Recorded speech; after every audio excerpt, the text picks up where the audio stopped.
Here's something that doesn't fit. Ask anyone who cheats in this game whether cheating is wrong, and almost all of them will tell you yes. They're not confused about it. They're not operating on some alternate moral system where it's fine. They think it's wrong, and they do it. That combination shouldn't be stable. You'd think it would tear a person apart. It doesn't. And the reason it doesn't got mapped out in 1957 by two criminologists who weren't studying games at all. Their names were Gresham Sykes and David Matza, and they were studying juvenile delinquency. And they had a problem with the standard explanation of their era. The standard explanation said delinquents had rejected mainstream values. They had a different code. That's why they broke the rules. Sykes and Matza looked at the actual kids and said, "That's not what we're seeing. These kids feel guilt. They admire law-abiding people. They distinguish between targets they think are fair game and ones they don't. They haven't rejected the values at all." So the question isn't how somebody without values breaks a rule, it's how somebody with values does it anyway. And their answer was that people build justifications in advance, not excuses afterward, permission slips beforehand. They called them techniques of neutralization, and they identified 5. All 5 are in every cheating thread about this game. The first one is denial of responsibility. It wasn't really my choice. Sykes and Matza described kids framing themselves as billiard balls, pushed around by circumstances, not acting under their own steam. The Warzone version writes itself. I got rolled by cheaters 4 lobbies in a row. What was I supposed to do? The anti-cheat doesn't work, so the game forced my hand. I didn't start this. Notice the structure. The decision gets relocated from the person to the situation. He didn't choose to cheat. The situation cheated through him.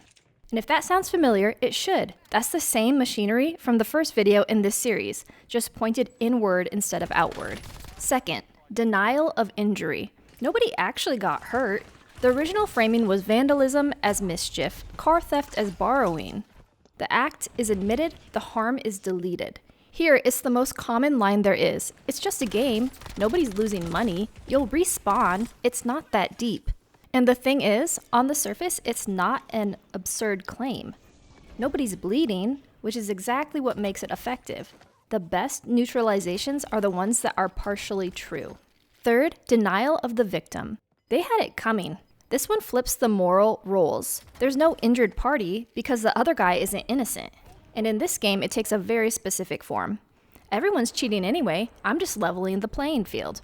Which, if you watched the last video, should land differently now, because that belief that everyone else is already doing it is unsupported. And it is by a distance the most load-bearing justification in the entire ecosystem. The misperception we spent an entire video on isn't just making people angry, it's the raw material for the third neutralization. Fourth, condemnation of the condemners. Who are you to judge? Sykes and Matza describe this as shifting attention from your own act onto the motives of whoever's disapproving. Make the accuser the story. Activision doesn't care. They just want your money. The anti-cheat is a joke. The matchmaking is rigged against me anyway, so the game cheats first. Some of that criticism is legitimate. That's what makes this one work. Fifth, appeal to higher loyalties. I did it for something that matters more. The original version was the gang over the wider society, a smaller circle whose claims outrank the big rules. The version here is quieter. My squad needed a win.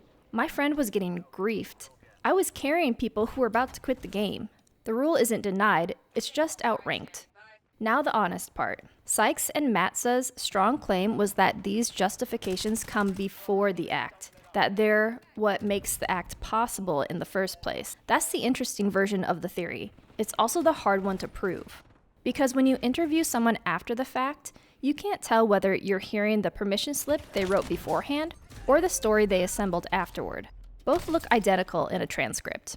Researchers Shad Maruna and Heath Copes reviewed roughly 50 years of work on this and concluded that this exact question, whether neutralizations cause the behavior or follow it, was still not settled. So the 5 categories are solid. They show up everywhere researchers have looked, across a lot of different behaviors. The claim that they come first is the part still doing the arguing. Here's why I think this is worth knowing, and it isn't so you can win an argument with somebody in a lobby. None of these 5 are exotic. You've used every one of them. Not about cheating, about something. I didn't have a choice. Nobody got hurt. They deserved it. Who are you to talk? I did it for somebody else. That's not a cheater's vocabulary. That's the standard human toolkit for doing something you know is wrong while remaining, in your own head, a decent person.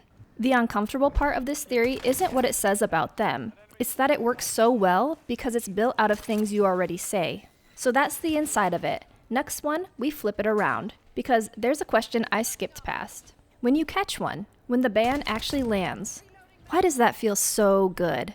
Better than winning. You didn't gain anything. The match is over. There's an experiment where people paid real money out of their own pocket for nothing but the chance to punish someone who'd cheated them. And they did it over and over. That's in the next one.